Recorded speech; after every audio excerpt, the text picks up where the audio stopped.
بسم اللہ الرحمن الرحیم۔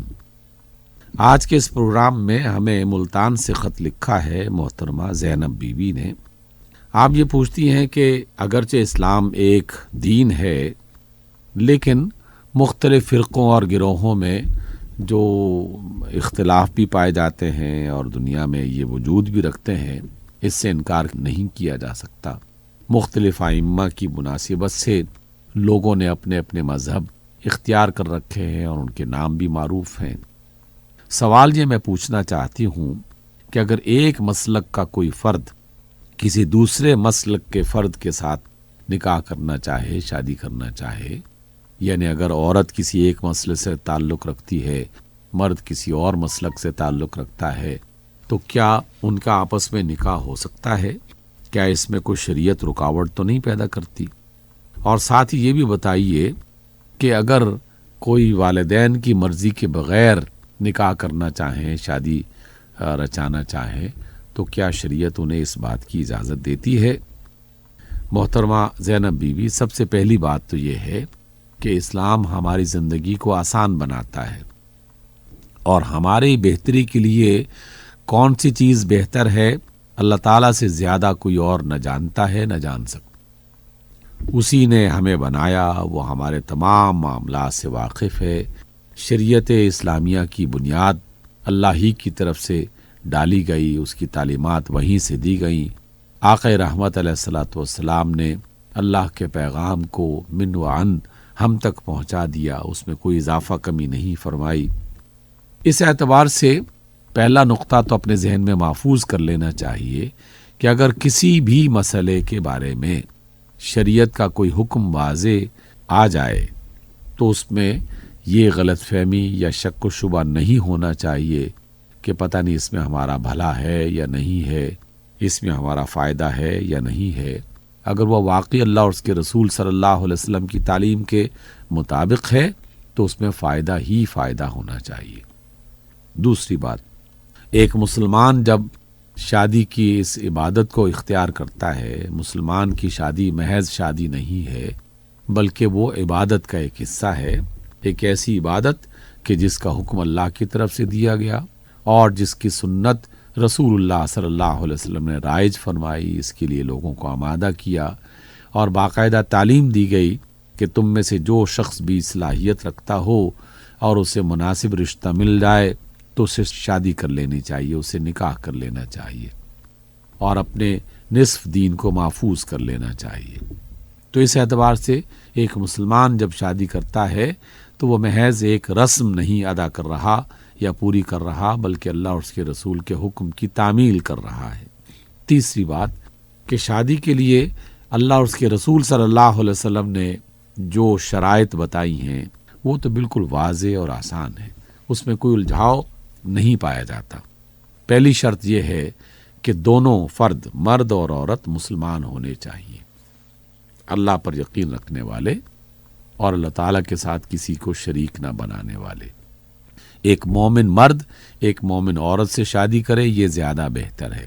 ایک مومن عورت ایک مومن مرد سے شادی کرے، اس کو پسند کیا گیا ہے۔ ہاں، بعض حالات میں اللہ کی طرف سے اہل کتاب کہ جو اللہ کو مانتے ہیں، اللہ کے رسولوں پر ایمان رکھتے ہیں، آخرت کے دن پہ ایمان رکھتے ہیں، جزا اور سزا پہ یقین رکھتے ہیں، صرف ایک گنجائش رکھی گئی کہ اگر کسی ایسے علاقے میں کوئی مسلمان مرد کسی اہل کتاب خاتون سے شادی کرنا چاہے تو اسے اس کی اجازت ہے۔ اس میں بھی جو شرطیں رکھی گئی ہیں کہ ان کا پاک کردار ہونا، با کردار ہونا، یہ اس کی بنیادی شرط ہے، اور اس میں اجازت کا ایک بڑا بنیادی پہلو یہ ہے کہ کم از کم وہ اللہ، رسولوں اور آخرت پر یقین رکھتے ہیں، آسمانی حکم پر وہ یقین رکھنے والے ہوتے ہیں۔ لیکن کسی مسلمان مرد کو کسی مشرک یعنی بت پرست عورت سے شادی کرنے کی اجازت نہیں ہے، اور کسی عورت کو کسی بت پرست مرد سے شادی کرنے کی، مشرک مرد سے شادی کرنے کی اجازت نہیں ہے۔ اس لیے پہلی بنیاد تو یہ رکھی گئی۔ تو اگر دونوں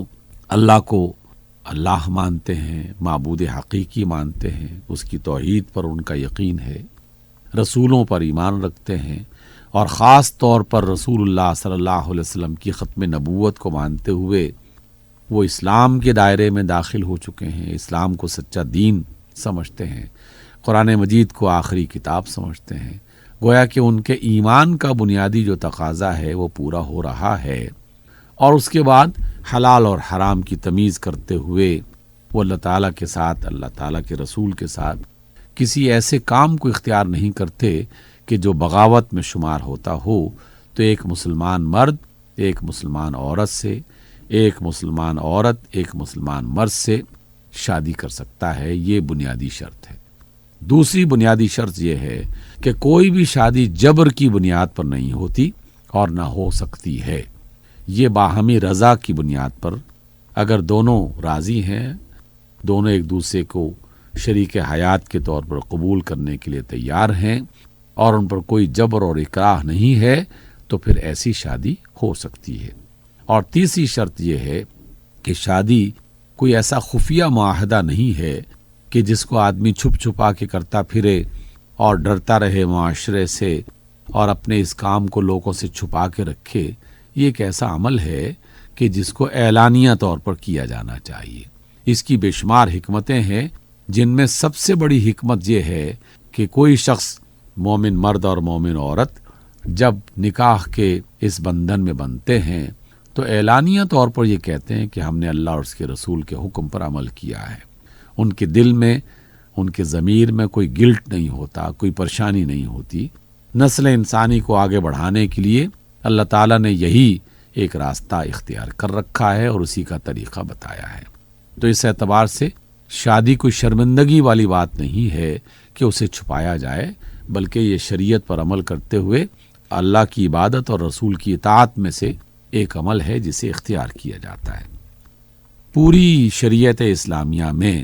اس بات کی کوئی گنجائش نہیں ہے کہ مسلمانوں کے درمیان مختلف جو سیاسی اور مذہبی اور فکری گروہ ہیں وہ آپس میں ایک دوسرے سے شادی نہیں کر سکتے، بلکہ کوئی بھی شخص جو اللہ رسول کو مانتا ہے، آخرت کو مانتا ہے، قرآن کو مانتا ہے اور باہمی رضامندی کی بنیاد پر شادی کرنا چاہتا ہے، گھر بسانا چاہتا ہے، تو اسے اس کی اجازت ہے۔ وہ ایک معین حق مہر کی بنا پر گواہوں کی موجودگی میں یہ اعلان کر سکتا ہے کہ ہم دونوں میاں بیوی کی صورت میں زندگی گزارنے کا عہد کر چکے ہیں۔ اس لیے اس طرح کی کوئی شرط ہمارے راستے میں رکاوٹ نہیں بننی چاہیے۔ اگر کسی شخص نے کسی مسلکی بنیاد پر، کسی علاقائی بنیاد پر، کسی زبان کی بنیاد پر، کسی کلچرل اختلاف کی بنیاد پر لوگوں کو شادی کرنے سے منع کیا ہے تو یہ قطعی طور پر غیر اسلامی رویہ ہے۔ اسلام کم از کم ہمیں اس بات کی تعلیم نہیں دیتا۔ اس لیے کوشش کرنی چاہیے کہ باہمی رضامندی کی بنیاد پر ایسے فرد کا انتخاب کیا جائے، وہ مرد ہو یا عورت، کہ جو مومن بھی ہو، باکردار بھی ہو اور باہمی رضامندی کے لیے اس شادی کے لیے تیار بھی ہو۔ اگر ایسی تمام صورتیں اکٹھی ہو جائیں تو اس شادی کو اختیار کر لینا چاہیے اور اس میں دنیا کے معاملات اور ان کے رسم و رواج اور ذاتی جو اپنی غلط فہمیاں ہیں ان کو راستے میں رکاوٹ نہیں بننا چاہیے۔